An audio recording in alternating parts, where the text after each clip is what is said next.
I'm getting ready to head out for a 3-day, 2-night backpacking trip, and this is all the food I'm bringing with me. 2 breakfasts, 2 lunches, 2 dinners, 1 emergency meal, 2 desserts, 10 snacks, and 3 electrolytes. Every time I pack food for a backpacking trip, I always end up asking myself the same question. Did I pack enough food, or did I pack way too much? Honestly, I never really know until the trip is over. So in this video, I'm going to show you exactly how I planned all of my meals for this trip, what I actually ended up eating, what completely surprised me, and what I do differently next time. And at the very end, we'll find out whether I packed the right amount of food or if I carried a bunch of extra weight for no good reason. If we haven't met yet, hi, I'm Kathleen, a food-motivated hiker, solo backpacker, backpacking coach for women, and the hungry hiker here on YouTube. One of the hardest parts of learning how to backpack had nothing to do with hiking. It was figuring out food. Every trip I'd go on, I'd ask myself, what if I'm hungry? What if I'm not hungry?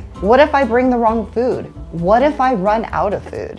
Every just-in-case snack I throw in has to be carried up and down the trail. Food can get really heavy really fast. On top of that, for my recent 3-day, 2-night backpacking trip, I had to store all of my food and smelly items in a hard-sided bear canister since we'd be hiking in grizzly bear country here in Montana. So not only was I trying to keep the weight of my food down, but I also needed to make sure everything fit into my bear canister overnight. The first time I had to use a hard-sided bear canister was right before entering the Sierra section on my PCT through hike. I wasn't just a little bit frustrated. I was sitting there crying because I couldn't figure out how to open the canister and how all of my food was supposed to fit inside this thing. Looking back, it's funny now, but at the time it felt so impossible. Over the years, thanks to a whole lot of trial and error, I've come up with a really simple system that takes almost all of the guesswork out of meal planning. So here's my meal plan for this trip.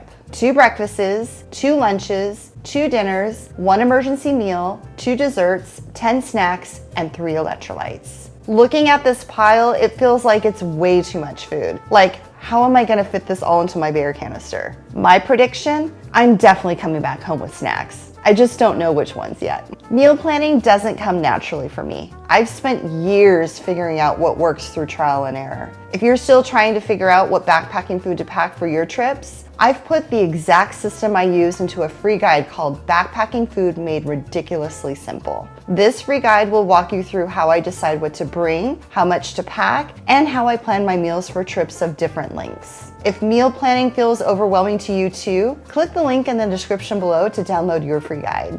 Okay, let's see how my meal plan for this trip ended up working out. For my first day of the trip, I started the morning of my trip from an established campground, which I had solo car camped at the night before. So I had breakfast at camp in the rain, which was leftover pizza and a pot of hot tea. I like to keep my breakfast easy and simple because I'm usually not super hungry in the morning. The rest of my food for my trip was already packed in my bear canister and packed inside of my pack.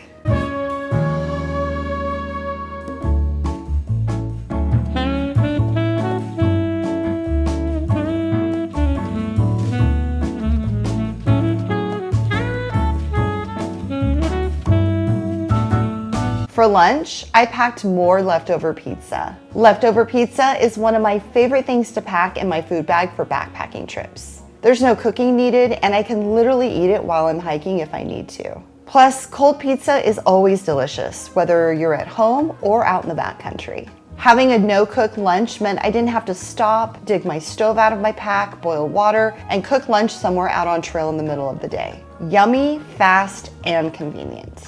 I also brought electrolytes for each day of the trip. I found that staying on top of my hydration makes a huge difference in how I feel at the end of the day, especially with having to hike up 7 miles and 2,300 feet of elevation gain in warm weather in order to make it up to camp.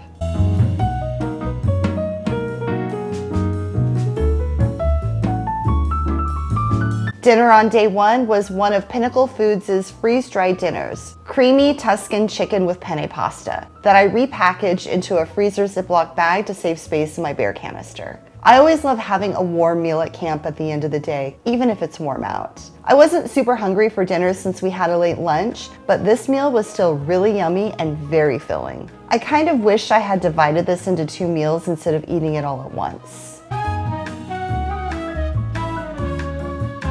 For dessert, I originally had 3 brownie bites set aside, but I was so stuffed from dinner. By the end of the first day, I realized I wasn't nearly as hungry as I thought it would be. My bear canister was still looking pretty full, and I was starting to wonder if I'd packed way too much food.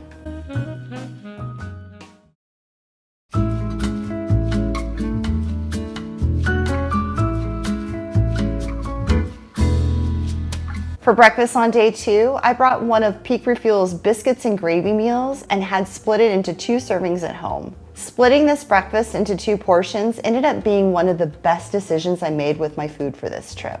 I'm just not that hungry first thing in the morning. Having a smaller breakfast with a cup of hot tea while sitting at camp with Megan ended up being one of my most favorite moments of this entire trip.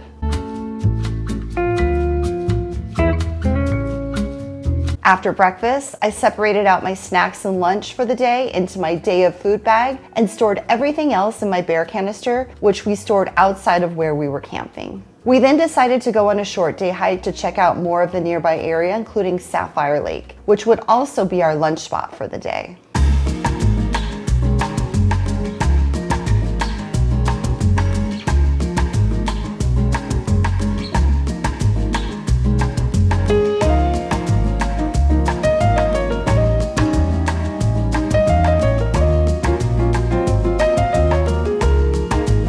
For lunch, I packed a cold soaked salad from Good to Go, which was this carrot ginger power bowl. No stove, no cooking, no boiling water, no having to unpack my pack in the middle of the day. All I needed to do was add water and then sit and let it rehydrate. This is the exact reason why I've become such a big fan of no-cook lunches. As soon as we got to the lake, I added water to my salad, sat back, enjoyed the view of the lake, and lunch was ready. Okay, this is where I might have gotten a little carried away. I thought I'd eat all of these snacks, but a few of these snacks ended up never leaving my food bag. I ate the Pringles as an appetizer while I waited for my lunch to rehydrate. And after lunch, I ended up eating the brownie bites for dessert. I also drank my allotted electrolyte for the day with my lunch.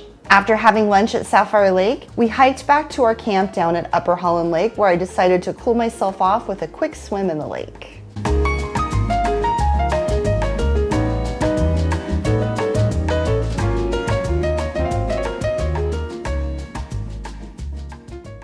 For dinner on day 2, it was another Pinnacle Foods meal. This time it was Italian sausage with zesty tomato sauce. Again, I wasn't super hungry for dinner, so I should have divided this one into 2 meals, but I ended up finishing the whole thing anyway. I ate the brownie bites for dessert, mainly because I wanted to create more room in my bear canister and not have to carry them out tomorrow. At this point, I was feeling pretty sure I had packed way too much food for this trip, but I still had one more day of hiking left to go. After dinner, we stored our bear canisters outside of camp. Bye-bye. And then enjoyed more of the lake views before heading into our tents for the night.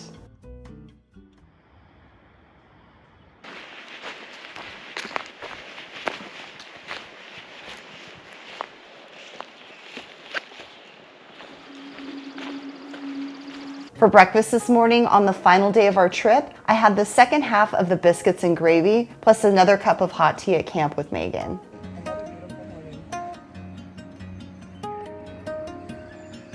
Somehow, I managed to turn the biscuits and gravy into soup by adding too much water, but it was still delicious. Since we were hiking back to the trailhead today, I stuffed my hip belt pockets with snacks to eat on the way down, just in case we decided to stop for a break along the way. But even then, after looking inside my canister, I realized I still had a lot more food left than I thought I would. Hi. We ended up making a beeline for the trailhead without taking any breaks and said our goodbyes in the parking lot before heading home. Once I got back into Missoula, I stopped for lunch to have the cheeseburger and fries I'd been craving since I woke up that morning. I even talked myself into having a lavender milkshake for dessert since it was so hot out.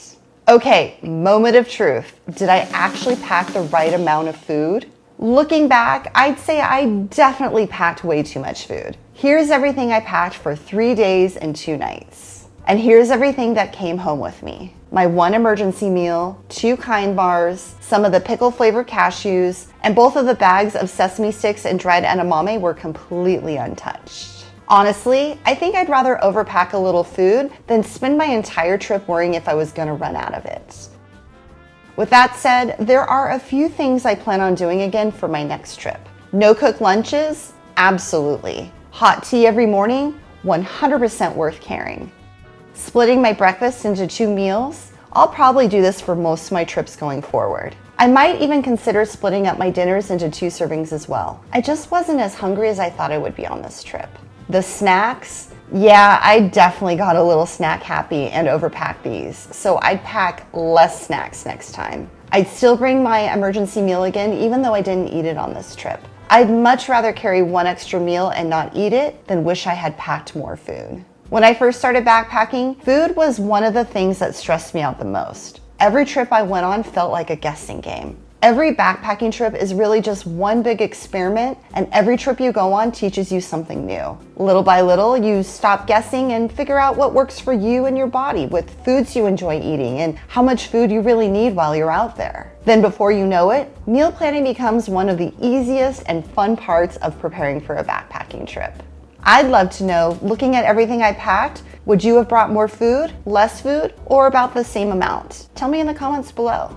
And if you're still trying to figure out backpacking food, don't forget to download my free guide, Backpacking Food Made Ridiculously Simple, which I'll include a link for down in the description below. Thanks for watching, and I'll see you in the next one. Happy trails and keep on trucking.